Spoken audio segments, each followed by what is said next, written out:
Hi, I'm Patrick Palm, CEO and founder of Favro, and this is the Learn from Leaders podcast. The background to this show is that Favro customers are some of the most innovative companies in the world.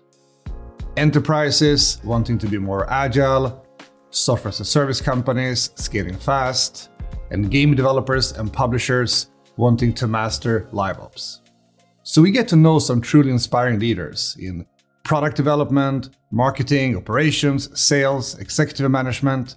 And what we do here is that we interview them about leadership so we can all learn from them. Let's go.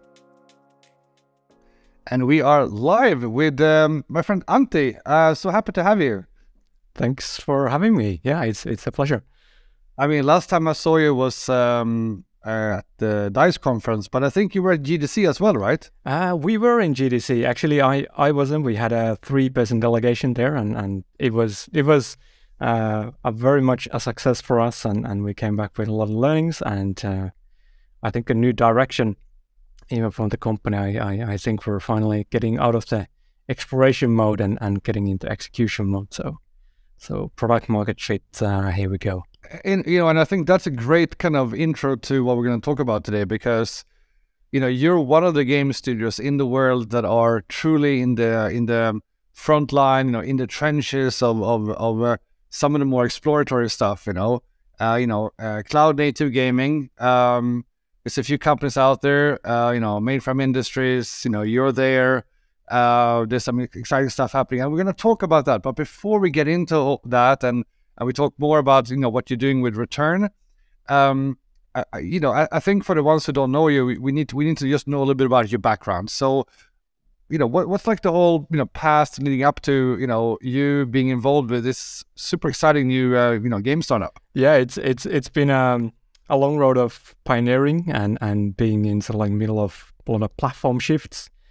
I've been in the industry total for over a decade now, and actually starting out in a small startup called Supercell way back in the day, and actually when I started, it was actually a small startup that nobody had really ever heard of, and when I started, we're actually doing Facebook games, if you believe it. So that was very, very early days, and I was actually very glad to see a type of platform shift already from those days to see like, hey, end of an era for Facebook games and the start of an era for mobile, and really the rocket ship that it is today. So very happy to be part of that history, at least in a small way. I was in the heyday team originally back then, and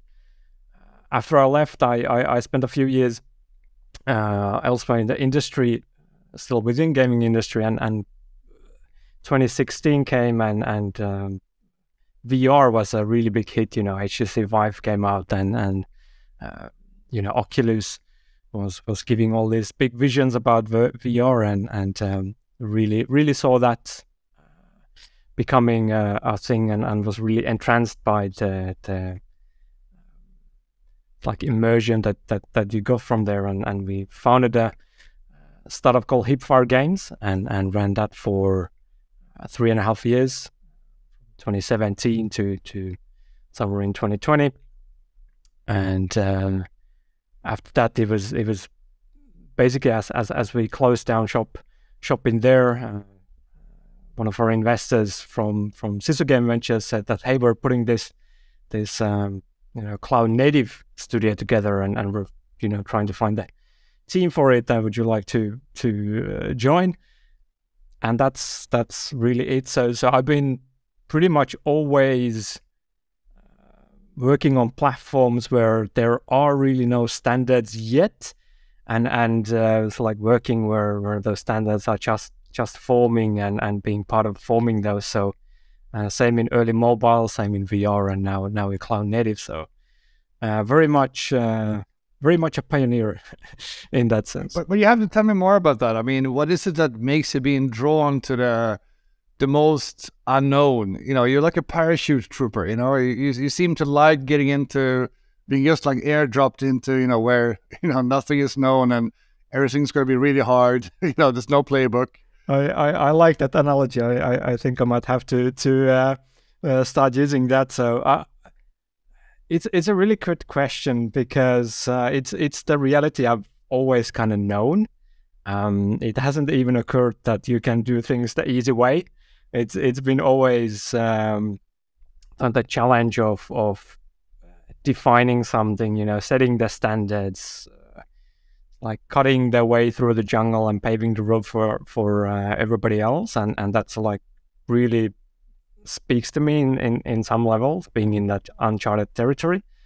And I think I just have a thick skull, because there's a lot of banging our head on the wall and hoping that the wall cracks, and then when it does, then we're off to the races and defining a new genre, new platform, new everything, and hopefully being able to take advantage of that. But it's a lot of hard work and solving problems that nobody has ever maybe solved before or seen before. So it's I think that's part of the charm, like just solving problems that nobody has touched before. I want to ask you a very, let's say, entrepreneurial question, and it's kind of like a two-part one. So, so you were early, in this, amazing startup Supercell that became an enormously successful company. One of the the true, movers in the game industry. So what did you learn there that you took away and you are applying now to return? And the same thing, with this startup that you were also part of, that did not take off, and what did you learn there that you're also going to bring with you, into return? That's a really good question, and I think those years have been very formative, both in the those ups and then the downs that you mentioned, and definitely in Supercell I learned the community of the workplace, and you can do things differently. I think the idea of having these very free, flat teams was very new to me at that time, and I was very junior also when I joined. I actually joined by complete accident as an intern, which is a story on its own. Before getting hired for a while, so it was very formative to see you can run a company a flat way, and when we found a return, it was pretty obvious that this is the way I want to run the company, and whether we've actually succeeded in being totally flat or having this we never intended to copy this cell structure from Supercell, but I think now that we've grown a bit, that what we can do with flat is decreasing every moment, or maybe we're just bad at it, and it's transforming the company in a way. But also the examples that you get from those not successful ones are maybe even more formative, and I've been involved in a few projects back in the day where I worked on top of my day job in a startup, and we built the game, and I think it took us like 1.5 years to do that, and burnt a lot of midnight all doing that, and then because of certain mishaps in the management and so forth, the game never ended launching, even if the beta version was ready. So that's pained me in a way that if I ever found my own company in the future, then I want to pay special care into management, into reaching out to partners, and we don't want to be left alone. We want to find partners. We want to find people who can also lift us up, and not. It's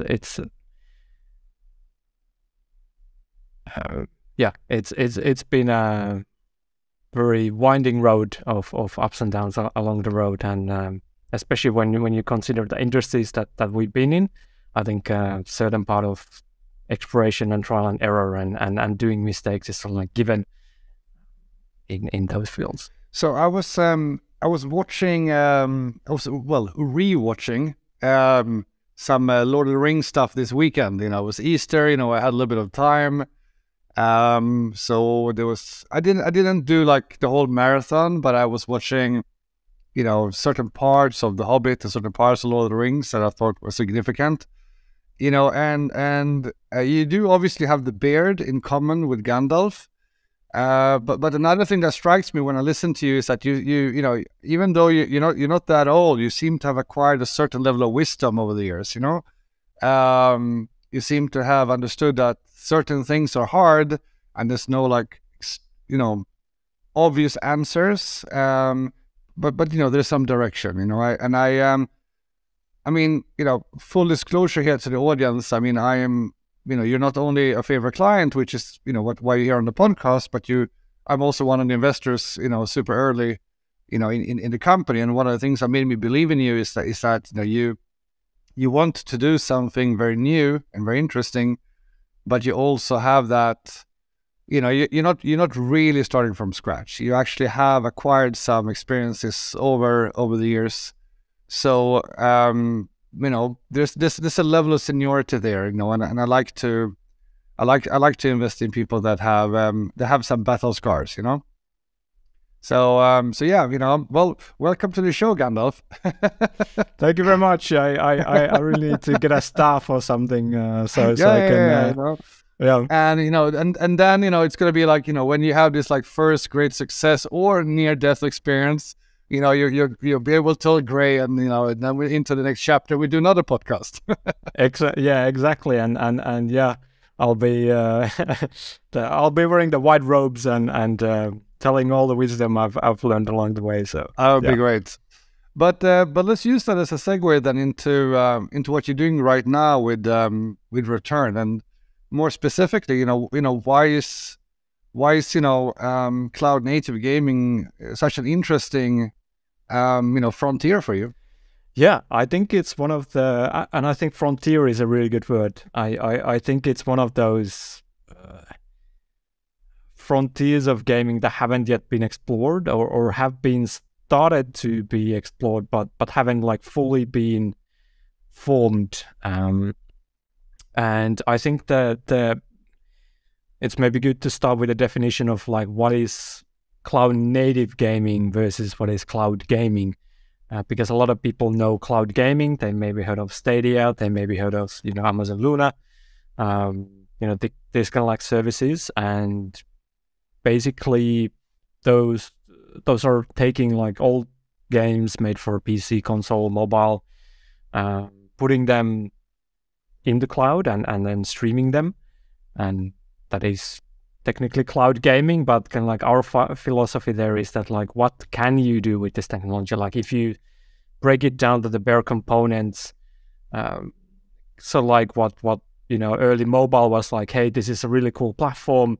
What should we do with this? What can we do with it? How do people actually want to enjoy this platform? And we're so like trying to explore the same thing with the cloud and really play to it to the advantage and so like swim around the disadvantages and finding that so like golden opportunity where it's best at. And we think it's really good at breaking down barriers. That's one thing. So it's very easy to access. It's very democratic, and you don't need a console. You don't need a, you know, expensive piece of hardware. You don't even need a controller. You know, the play cloud game and you just click a link that your friend sent to you and you click it and boom, like here's the experience on your screen, and that's all you need.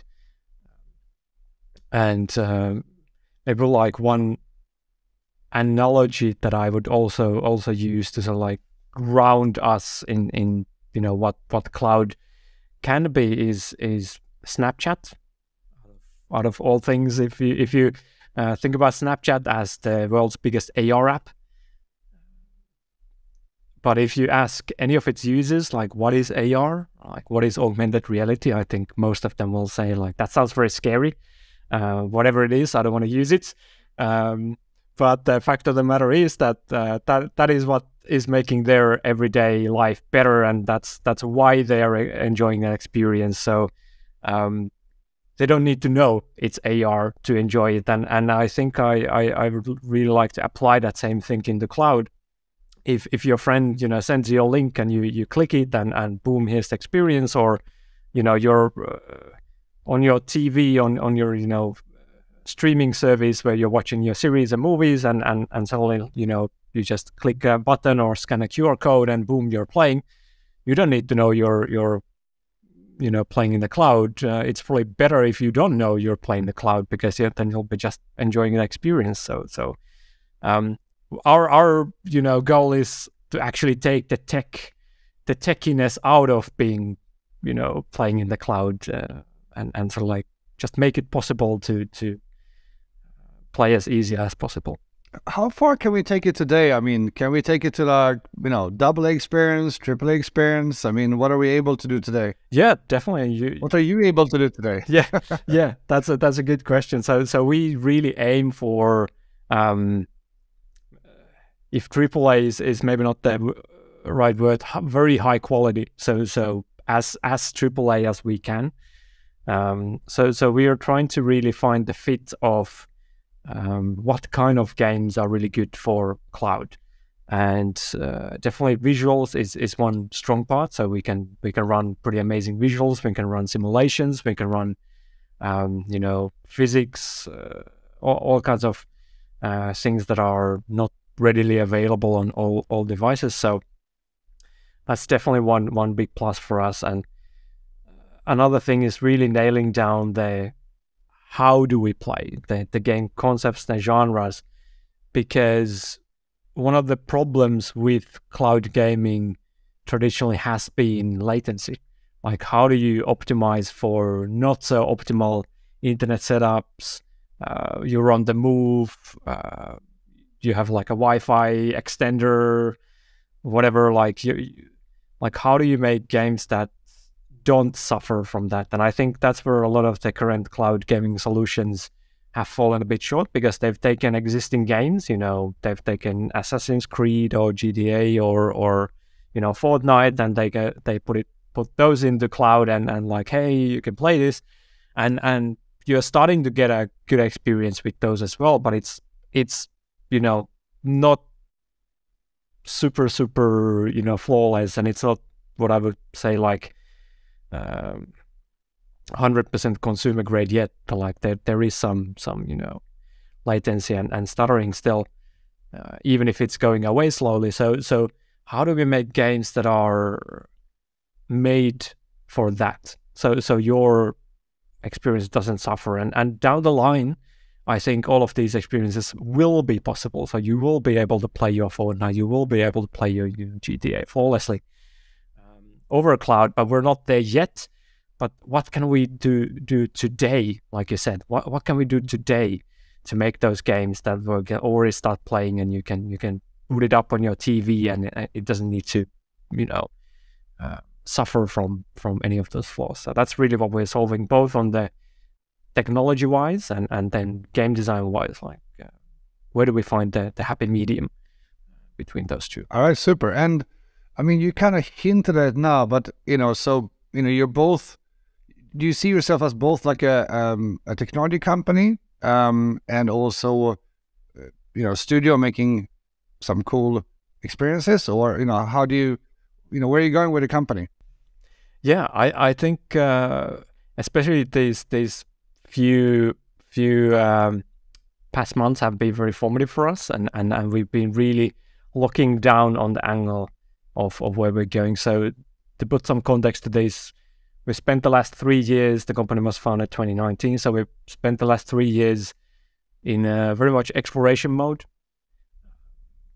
really trying to find that fit, and I think we have found that fit now. So we're very much looking to bring cloud gaming on the big screen, so TVs, whether that's, you know, video on demand streaming or you know, TV manufacturers.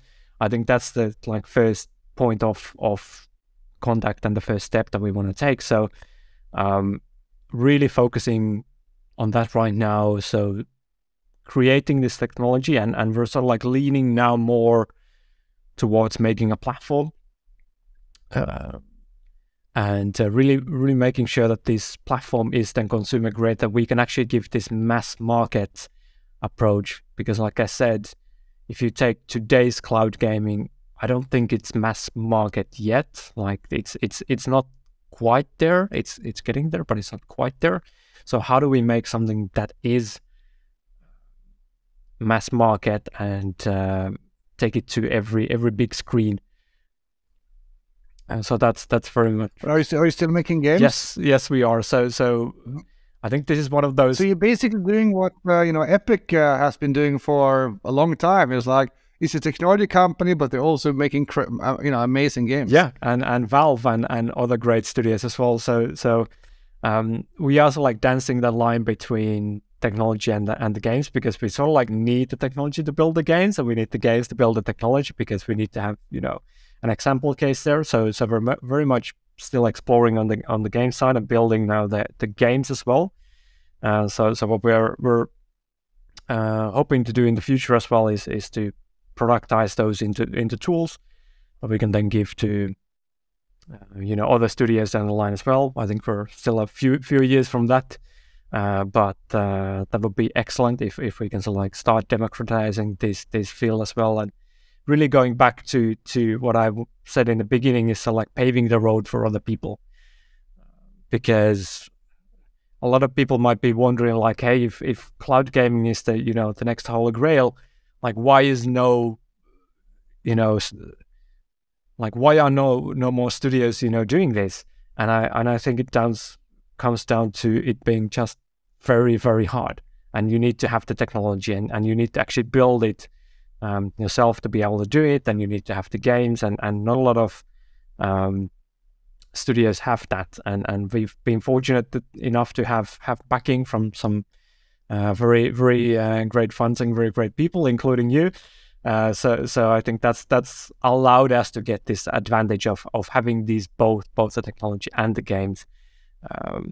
So we're trying to pave the road, and down the line we're going to pass the torch to some other studios who can maybe make those next Fortnites and the next cloud native hits, and then maybe focus more on the platform. So I have a burning question for you, but before that, cliffhanger here.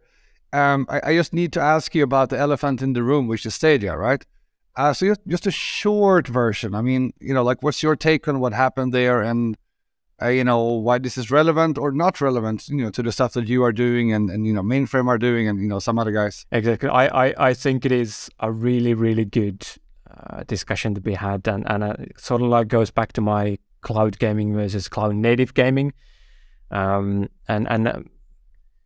we actually wrote a blog post about the death of Stadia a few months back, and basically it's for Stadia, it boils down to, one, the business model,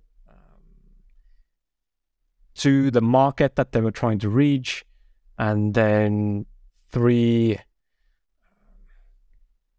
maybe that the timing wasn't quite there. But I think what they tried to do and was very commendable, and I think they succeeded on the technology front. I think the technology is excellent, or was excellent. I think it's now being driven down as well, but I think they succeeded on that front very well. I think where it sort of like fell short was they went for a very very hardcore gamer audience. Like, hey, this is a new cool piece of technology. Who are the always the early adopters of technology? Okay, it's gonna be technology enthusiasts. It's gonna be gamers.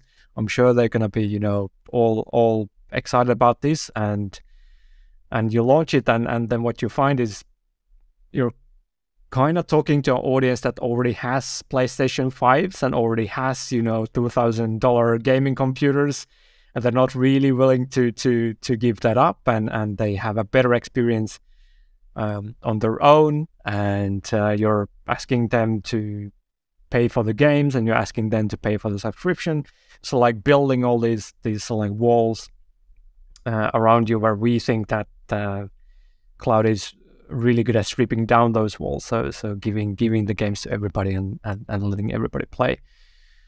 So I think the philosophy was a bit different, and I think they went with a lot of like these hardcore titles, Metro and Assassin's Creed and so forth. Which it sounds like you're going with more of, let's say, a democratization approach. Yeah, we're definitely going for the everyday consumer, and that's like why we're targeting the TVs, and that's why we chose TVs, because that's where the everyday consumers of entertainment are. They're not on the PlayStation 5s, and they're not on the gaming PCs, but they're actually in the living rooms.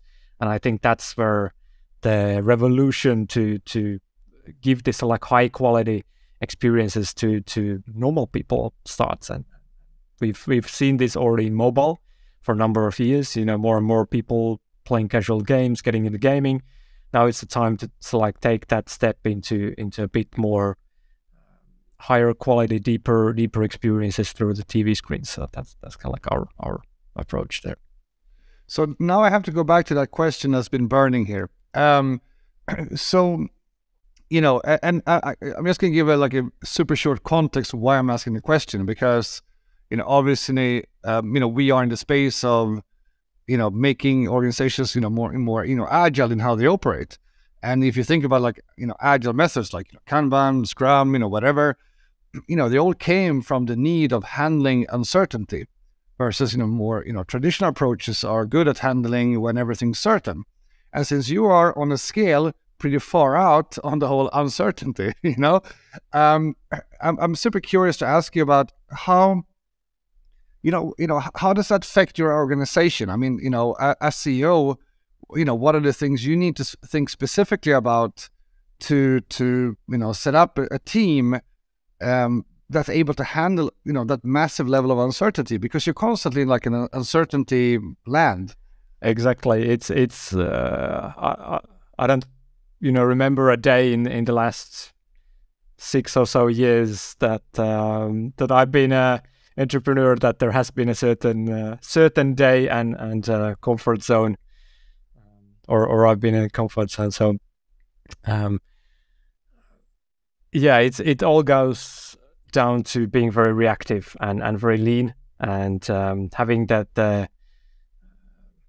lightness of feet to change direction on a dime. And I think that part of the reason is that we keep a very you mentioned these tools, agile tools. They're very much in the heart of what we do, including Favro. We actually use it through the whole vertical, from business to all the way to production. So that's something that really helps us to turn on a dime. And it's been, like I said in the beginning, very exploratory phase. We've started a lot of products, we've killed a lot of products, done a lot of prototyping, built our own technology when we realized that, hey, there is no technology here. So we needed to be very, very reactive, and build the team up to face whatever those needs are. So we have been very generalist team. So we have really good guys on multiple positions, perhaps more tech focused than a lot of traditional studios, because we needed to have that backbone of the platform in the end. So very wide in the skills of what we can do.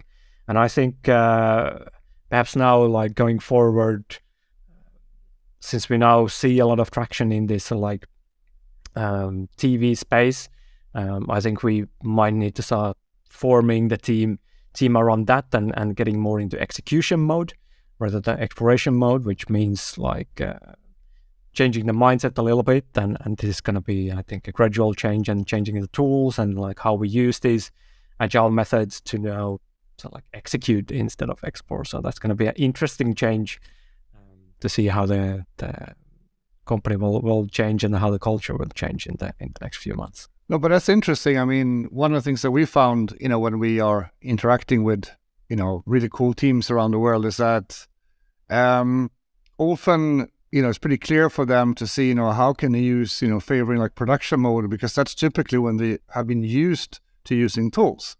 But we're quite proud that we have teams like, yours that, see the benefit, also earlier, in a much more exploratory phase where historically teams have been very much kind of like pen and paper and whiteboard and that's it. But today, not all teams, but many teams are, more or less distributed and more things happen online.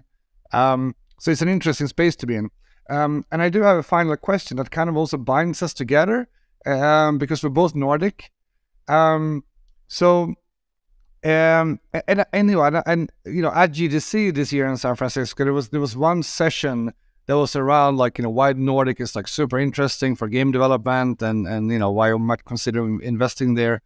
But since we are, coming out of that and we've been around for a while, so we've seen, many successes over the years, I would like to ask you, is there something that we kind of do right in the Nordics that others could learn from that might not be from the Nordics? Something easily exportable, so to say. And, you don't have to say favor. We already know that.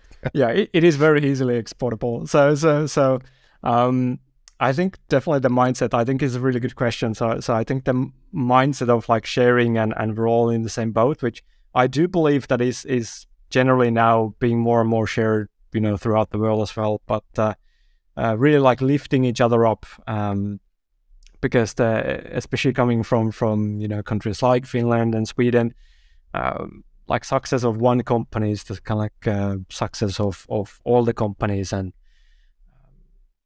having this culture of openness, and you're not shying away from difficult topics, and you're not shying away from discussing challenges even with your peers and sort of like competitors even many times. So I think that the openness is one of the building blocks there, definitely. And I think that a certain kind of stubbornness as well of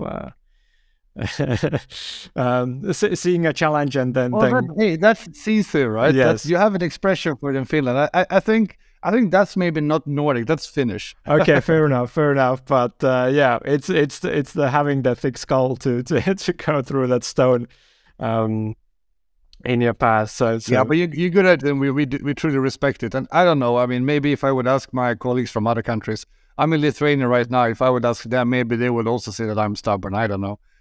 So maybe it's a Nordic thing, maybe it's not just a Finnish. Exactly. All right, super cool. It was awesome to have you on the show. You have a lot of cool stuff going on. We're gonna see each other, soon again, and hopefully in the future we can do a redo on this podcast and have a bit of an update on what's latest in on the whole frontier of cloud native. And I think at that time, there's gonna be a lot more also released, so we can see more results, and not only from you, but also from some other strong names in cloud native, like for example, mainframe, but there are also others. Yeah, I agree. It's a very much industry in formation, and there are no certain winners yet, and that's why it's also very exciting, because it is like a race, and you can really do some big things in this space. So that's why it's also very interesting. So we will definitely see in the future how this forms up, and what kind of standards and new innovations we have cooked up in the meanwhile, and how cloud gaming really takes hold of the public, whether they know it or not. Super. Thank you so much, and thanks everyone for listening, and I'll see you in the next one. Bye. I hope you enjoyed this conversation. If you did, you know what to do.